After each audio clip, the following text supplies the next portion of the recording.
जय गुरुदेव, जय श्री राम। आज होली के अवसर पर मैं आप लोगों के लिए हार्दिक शुभकामना देता हुआ एक बहुत ही महत्वपूर्ण साधना शेयर करता हूँ। छाया पुरुष साधना। छाया पुरुष मतलब अपनी ही छाया को प्रकट करना।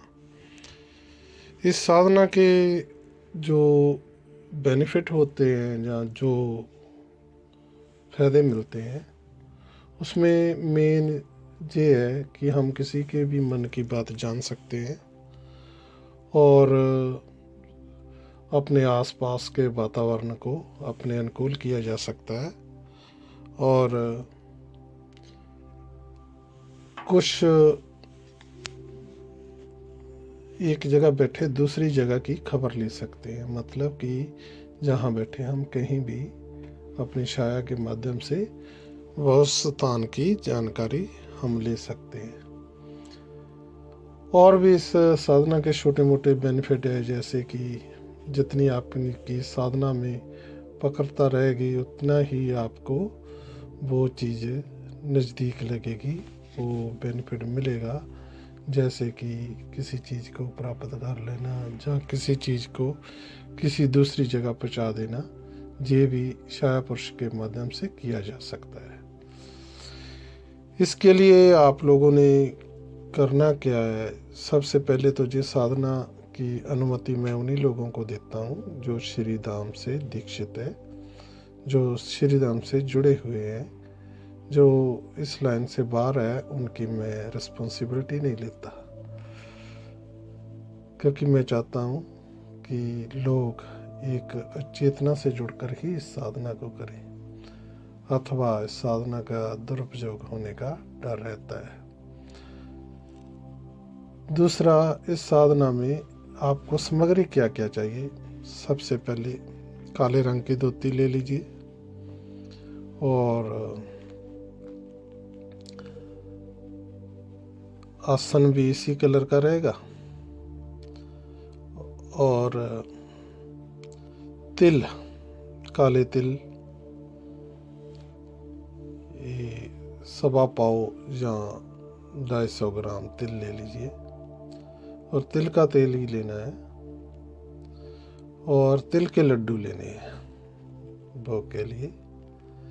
जे मैं छाया पुरुष तो कई साधना काफ़ी उग्र तरीके से करते हैं लोग, मैं इसे कि एक सौम्य रूप को दे रहा हूँ। इसमें डरने की कोई बात नहीं है। अगर थोड़ी बहुत उग्रता भी होती है जहाँ आपको डिस्टर्ब करने का कोशिश करता है तो आप आसन पर कील लगा लेना, कुछ नहीं होगा। आप मेरे को याद कर लेना। सबसे पहले होली की रात आज आप अगर ये सामान जुटा पाए तो ठीक है, नहीं कल भी कर लेना। अभी 2-3 दिन ये साधना चलेगी, 11 दिन तक कर सकते हैं आप। 11 दिन के अंदर अंदर आपकी ही छाया आपके सामने प्रकट होकर खड़ जाएगी और आपसे आज्ञा मांगेगी कि वो आपके लिए क्या करे। हाँ, बीच में विचलित हो सकते हैं, जहाँ आपको उठाने का यत्न किया जा सकता है, उसके लिए आपको मैं आसन की बता देता हूँ। ठीक है। रात्रि स्नान कीजिए। स्नान करने के बाद कोई और वस्त्र नहीं छूना, सिर्फ काली धोती पहन लीजिए और अपने कमरे में आ जाइए। एक कमरे में ऊंची जगह पर, जहाँ उस जगह पर अपनी बिल्कुल पीठ के पीछे आपने दिया जलाना है कि आपकी छाया ठीक ठीक आपके सामने दिखे दीवार पर। तो इसलिए दीप को ऊंचा रखा जा सकता है, बिजोट को या टेबल को। उसके ऊपर तिल की डेरी लगा दीजिए।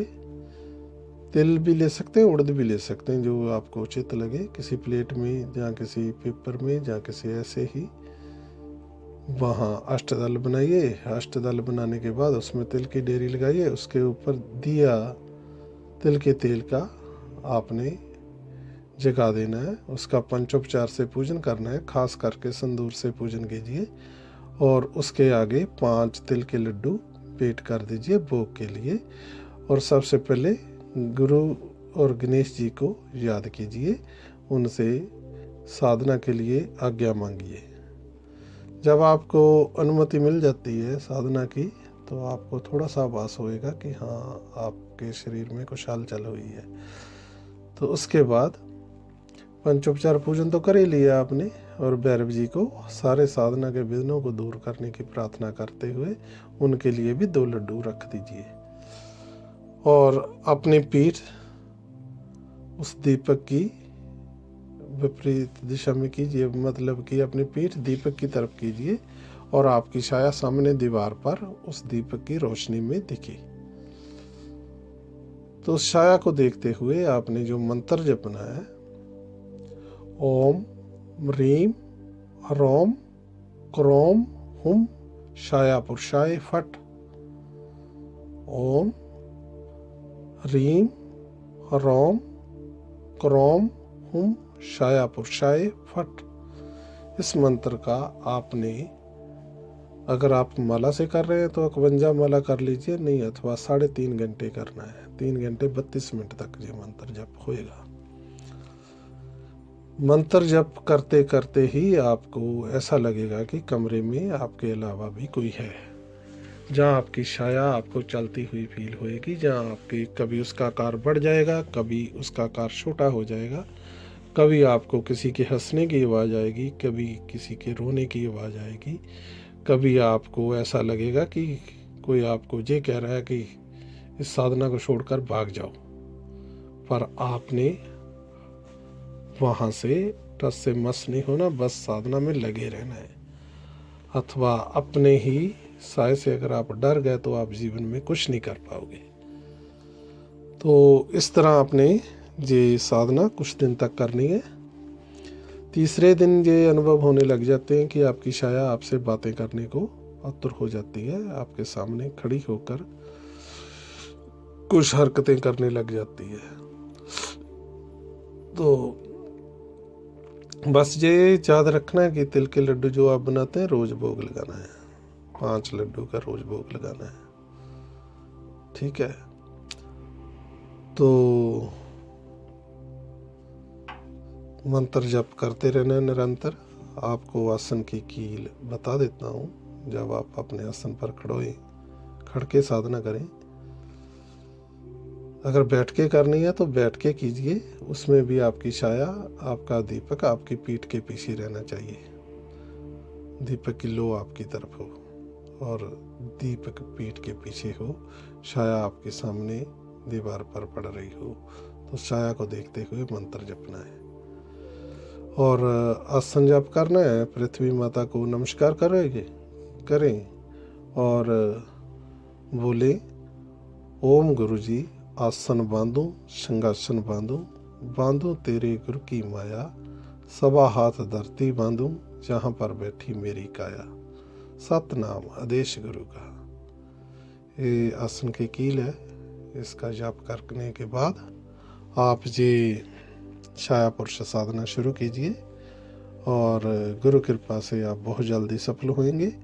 जब वो छाया पुरुष आपके सामने प्रकट हो जाता है तो वो आपने और कुछ नहीं करना, उसे एक नारियल और वो लड्डू बेटा कर दीजिए और उससे अपना साथ देने का वचन ले लीजिए। अगर वो कहे आपको कि मैं आपके लिए क्या कर सकता हूँ, तो उसे कहिए कि आप हमेशा मेरा साथ दीजिए और जहाँ भी विपरीत परिस्थिति हो तो उसको मेरे अनुकूल कीजिए।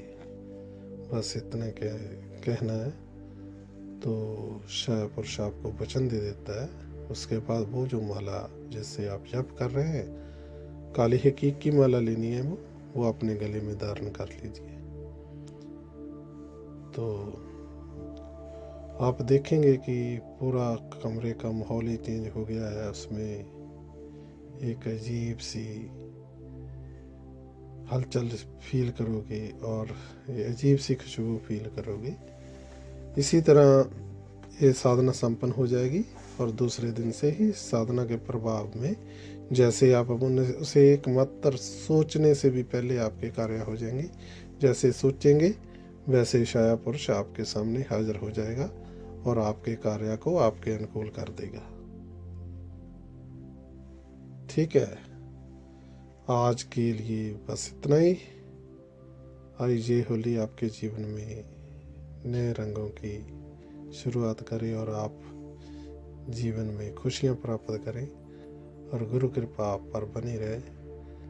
आप हमेशा ही उमंग के साथ इस जीवन के क्षेत्र में, साधना क्षेत्र में आगे बढ़ते रहें। ऐसा ही मैं आप लोगों को आशीर्वाद देता हूँ। जय गुरुदेव, जय श्री राम। आगे अपना जब कभी मौका मिला तो मल पुरुष साधना की बात करेंगे, जिससे कि अपने शरीर की मैल को उतार कर उससे एक पुरुष शक्ति को पैदा किया जाता है, जो कि दिव्य गुणों से युक्त होती है, बहुत शक्तिशाली होती है। ज़्यादा करके ये साधना लुप्त हो चुकी है।